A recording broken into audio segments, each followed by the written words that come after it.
Bajo la luz dorada que suele bañar los recintos donde la justicia busca abrirse paso entre las debilidades humanas, se anunciaba una vez más el inicio de una jornada inolvidable.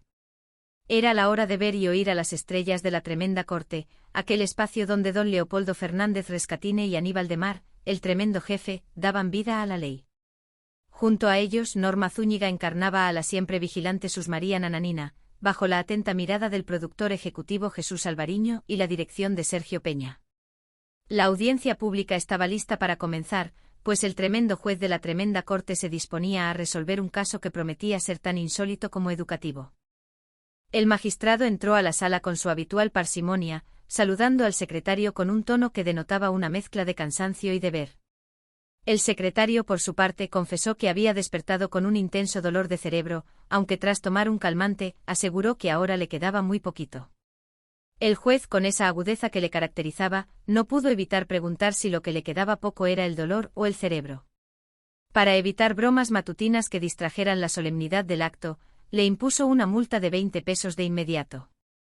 El secretario, aceptando su suerte, procedió a presentar el caso del día, un robo en un cine donde el objeto desaparecido era, nada más y nada menos, que una luneta. El juez, asombrado por lo que llamó un luneticidio, ordenó llamar a los involucrados. La primera en presentarse fue Luisa María Calamina, quien con paso decidido se ubicó en el lugar indicado. Tras ella fue llamado Patagonio Tucumán y Bandoneón, un hombre que parecía traer consigo el aire de las pampas. Sin embargo, su actitud fue recibida con una multa de 10 pesos, pues el juez sospechó que el señor pretendía cantar un tango en lugar de declarar. Finalmente, con un aire de despreocupación que rayaba en lo cómico, apareció José Candelario Tres Patines. Tres Patines llegó quejándose de un altercado con la puerta de la calle y la policía, alegando que casi se queda atrapado por la mitad. El juez, sin dejarse conmover por las peripecias del acusado, le impuso 5 pesos de multa por el desorden inicial, cantidad que luego elevó a 10 pesos para que la próxima vez caminara con más cuidado. El gaucho Patagonio tampoco se libró de la severidad del tribunal, recibiendo 50 pesos de multa por no saber bien dónde se había metido. La confusión lingüística no tardó en aparecer cuando el juez preguntó quién era el acusado. Tres Patines afirmó ser él, pero cuando el juez confirmó que, en efecto, el acusado era él, el hombre comenzó un enredo de palabras sobre quién era quién, sugiriendo incluso que se suspendiera el juicio para dedicarse a arreglar el idioma. El juez, firme, le recordó que el único que necesitaba un arreglo era él por sus constantes líos con la justicia.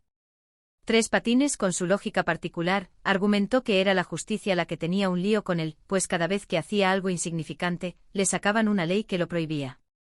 Ante tal insolencia, el secretario anotó otros 50 pesos de multa por hablar boberías. Luisa María tomó la palabra para explicar que ella y Patagonio eran dueños de un cine llamado Cine Vaca. El nombre causó extrañeza en el magistrado, pero los dueños defendieron la denominación argumentando que si existía un cine llamado Res, el de ellos era perfectamente válido. Patagonio, orgulloso de su establecimiento de ladrillo y ventanas, describió las comodidades del lugar: pantalla panorámica, proyectores modernos y butacas que incluían perchero, cenicero y hasta un pequeño lavabo para lavarse las manos tras comer dulces. Además, contaban con lunetas especiales para damas, rodeadas por una cerca de alambre de púa para protegerlas de ataques arteros. La mención de los alambres llevó a una revelación inesperada. Tres Patines confesó que él vendía alicates, pero aclaró que los suyos eran para cortar uñas y que los vendía al mayoreo, quejándose de que otros los vendían más caros al menudeo para cortar los alambres del cine. El juez decidió dejar ese asunto para más tarde y se centró en la acusación principal. Patagonio afirmaba haber visto a Tres Patines salir del cine con una luneta a cuestas. Tres Patines, lejos de negar el hecho físico, negó el robo. Según él, fue la luneta la que lo llevó a él. Explicó que se trataba de un robo en defensa propia. Ante la acusación de ser un cínico, el acusado demostró su peculiar diccionario personal afirmando que cínico era un individuo con la costumbre de concurrir siglos al cine. El juez intentó apelar a su sentido de la decencia, preguntándole si le parecía bonita la acción cometida contra los empresarios. Tres Patines, desviando la atención hacia la belleza física de Luisa María y la fealdad de otros, terminó ganándose otros 50 pesos de multa y 10 días de arresto por sus comentarios impertinentes. Patagonio relató entonces cómo comenzó todo. Mientras él vigilaba la puerta y Luisa María estaba en la taquilla, Tres Patines intentó entrar sin pagar, alegando que ya habían pasado 10 minutos de película, y lo mejor ya se había ido. Patagonio defendió la calidad de su filme, asegurando que era una obra macanuda, a lo que Tres Patines replicó que era una porquería porque no se entendía nada, pues estaba en francés y la gente lloraba en español. Tras un intercambio de palabras sobre si se debía pagar antes o después de ver la función, se reveló que Tres Patines había intentado engañar a la taquillera aprovechando que a ella se le había terminado el rollo de las entradas. Finalmente el acusado dio su versión de los hechos. Admitió haber entrado al cine para ver una película antiquísima de la época de los romanos, con soldados en minifalda y lanzas. Contó que el filme le causó tanto sueño desde el inicio con el bostezo del león, que decidió marcharse. Sin embargo, al intentar levantarse de la butaca, descubrió que estaba pegado al pantalón.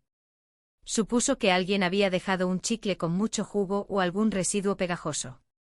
Tres Patines argumentó que para no salir a la calle en paños menores y cometer un delito peor, prefirió zafar los 4 tornillos del asiento con sus propios dedos y llevarse el mueble pegado a su cuerpo. Patagonio exigió la devolución de la luneta, valorada en más de 50 pesos.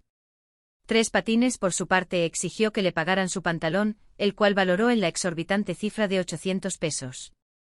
Su propuesta para saldar la deuda consistía en que el cine le entregara 740 pesos de diferencia tras descontar el valor de la luneta y el ticket adeudado.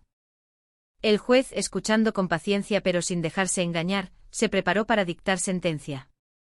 A pesar de los intentos de Tres Patines por confundir al tribunal con correcciones sobre si debía ser disuelto o absuelto, el magistrado fue contundente.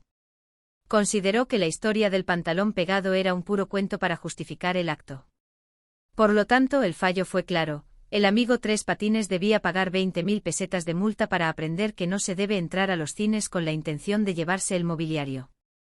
Así terminó aquel tremendo caso, con la lección de que la astucia no siempre triunfa sobre la justicia y que la propiedad ajena debe ser respetada, incluso cuando el pegamento parece ser el protagonista de la historia.